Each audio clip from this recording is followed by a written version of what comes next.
Assalamualaikum warahmatullahi wabarakatuh. Shalom, Om Swastiastu, Nana Budaya, salam kebajikan untuk kita semua. Selamat pagi, selamat siang, dan selamat malam. Sebelumnya perkenalkan, nama saya Arifin Siregar dari Pendidikan Kepala dan Olahraga dengan NIM 22087312, mahasiswa Universitas Negeri Padang. Di sini saya akan menjelaskan sejarah atau perkembangan pendidikan jasmani dari tahun ke tahun dalam kancah dunia dan dalam negeri. Tugas ini bertujuan untuk menyelesaikan tugas UAS dari Bapak Dr. Yendrizal MPD dan Bapak Ikhwanil Arifan SPD MPD mata kuliah dasar-dasar pendidikan jasmani. Baik teman-teman, sejarah pendidikan jasmani sudah sangat lama berkembang. Dari sebelum Masehi sudah berkembang, yaitu pertama itu dari zaman Mesir kuno, itu tahun 5000 sebelum Masehi, dan puncaknya setelah 1500 Masehi itu sudah melaksanakan pendidikan jasmani dengan model pendidikan jasmani, yaitu latihan fisik dengan model aktivitas itu seperti gimnastik, terus bergulat, renang, dan tari-tarian untuk kaum wanita dengan bertujuan untuk pemujaan dewa dan aktivitas olahraga lainnya dan untuk perkembangan fisik untuk prajurit. Terus ada pada saat zaman Yunani kuno, itu 1000 sebelum Masehi, tahun 1000 sebelum Masehi sampai 500 sebelum Masehi sudah melaksanakan pendidikan jasmani dengan model aktivitas, yaitu juga latihan fisik dengan aktivitasnya pertama itu ada renang, atletik, dan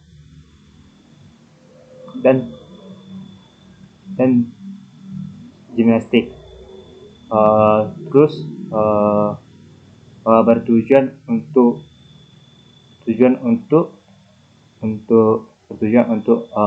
melatih kebugaran fisik, melatih prajurit, pemujaan dewa, dan perlombaan juga. Dan pada zaman itu sudah ada namanya perlombaan atletik. Terus kita masuk ke mancanegara. Yang pertama itu ada benua Asia dengan negara itu Jepang, India, dan Cina. Model penjelasannya ini itu afiliasi olahraga ke dalam sekolah-sekolah. Maksudnya afiliasi ini memasukkan kegiatan olahraga ke pendidikan atau ke kurikulum sekolah. Jadi ketika mereka bersekolah, maka adanya aktivitas olahraga dengan aktivitas seperti senam, renang, atletik, dan permainan olahraga tradisional.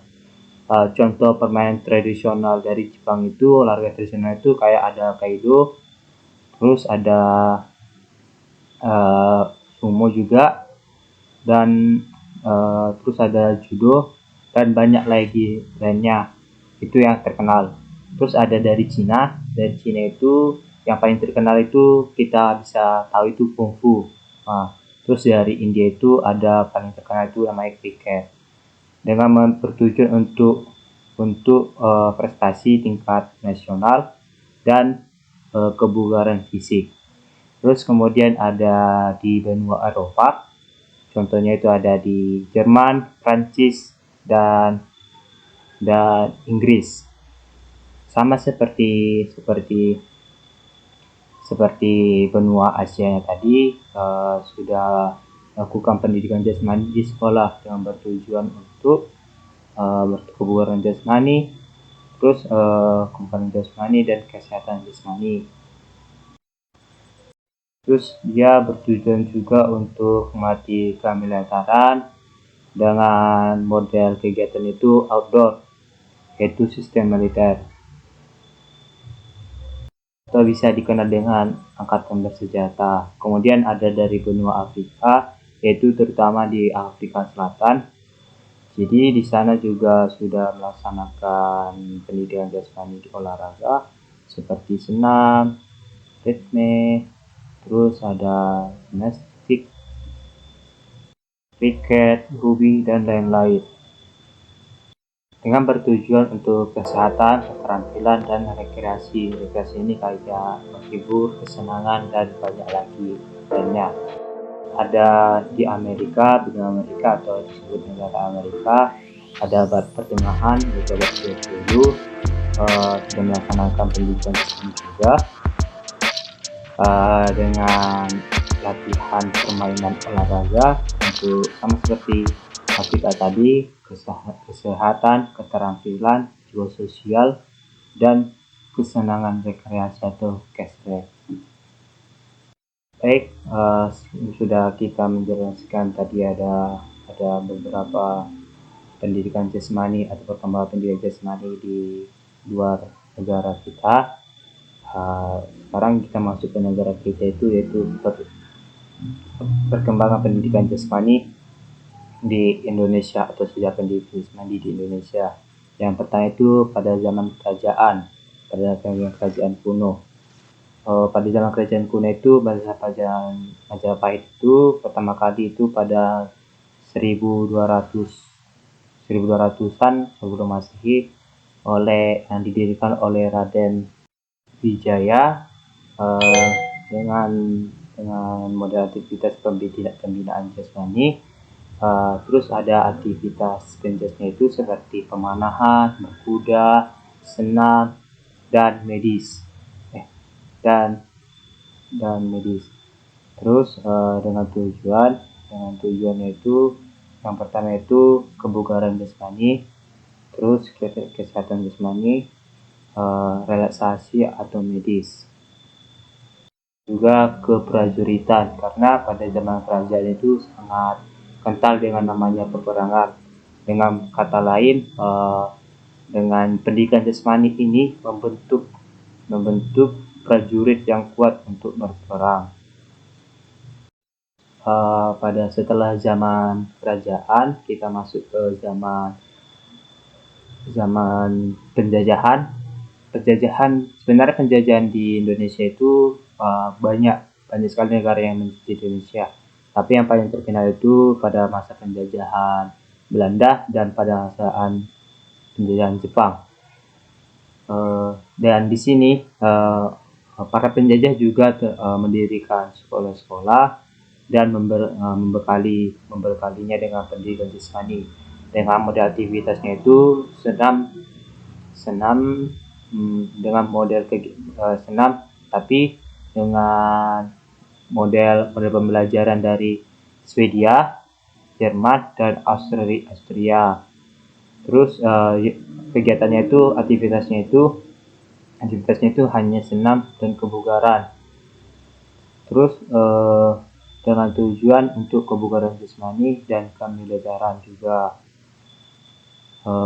Pada zaman penjajahan itu yang boleh bersekolah itu hanya kaum bangsa berdarah biru atau dibilang dengan orang kerajaan atau yang di tingkat pemerintah. Jadi sangat susah sekali orang bersekolah dan tidak mengutamakan sekolah pada saat itu, hanya mengutamakan kerja. Terus kita yang sekolah ini juga dituntut untuk kemiliteran juga. Kemudian kita masuk ke zaman kemerdekaan.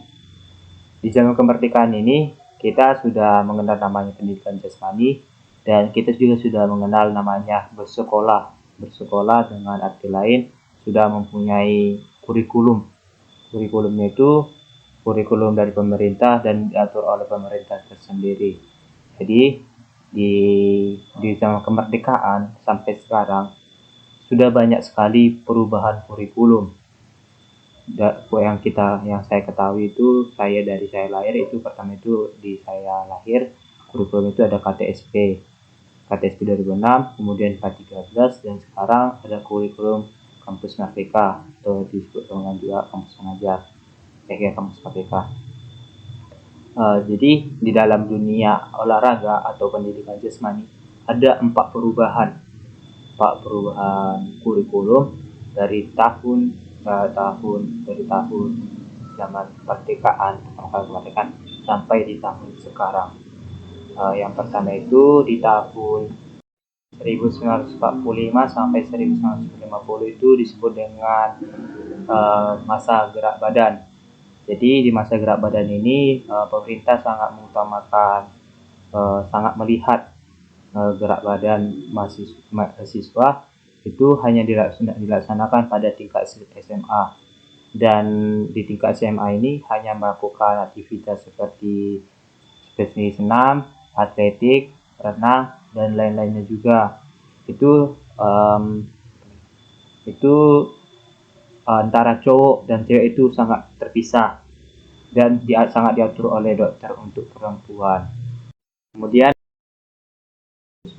ada masa olahraga itu dari tahun 1950 sampai 1961. Kemudian ada masa pendidikan jasmani pada tahun 1950 sampai 1961. Kemudian setelah masa pendidikan jasmani ada namanya masa olahraga, itu di tahun 1962 sampai 1966. Saat masa olahraga ini pemerintah sangat memperhatikan namanya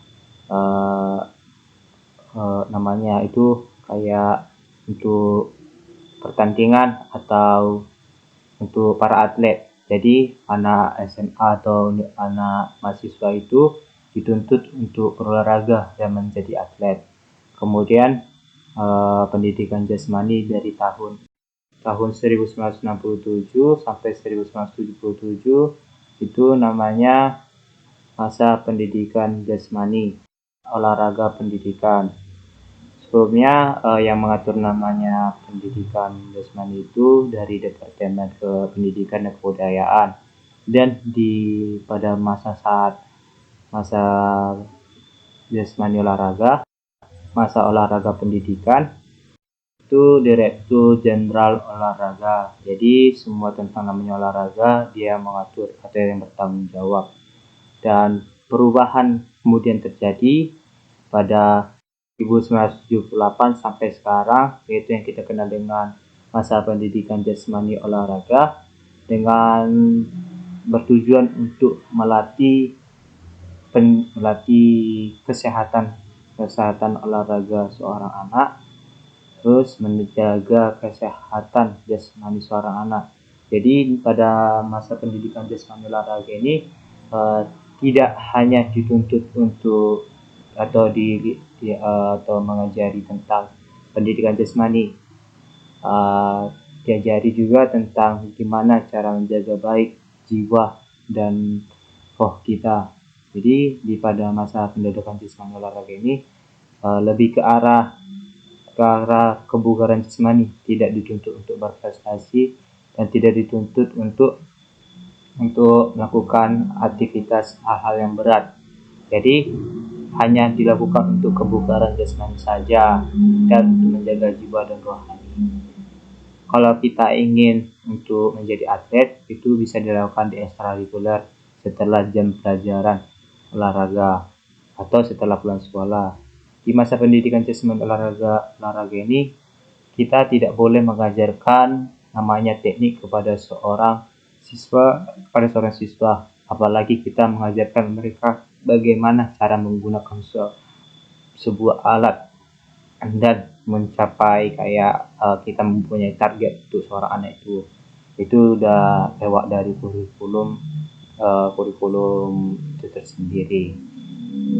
Jadi hanya itu yang bisa saya sampaikan dengan perkembangan atau sejarah pendidikan jasmani di Indonesia dan di luar Indonesia, yaitu di dunia. Apabila ada saya yang punya kesalahan kata atau tutur kata, saya meminta maaf. Sekian, terima kasih.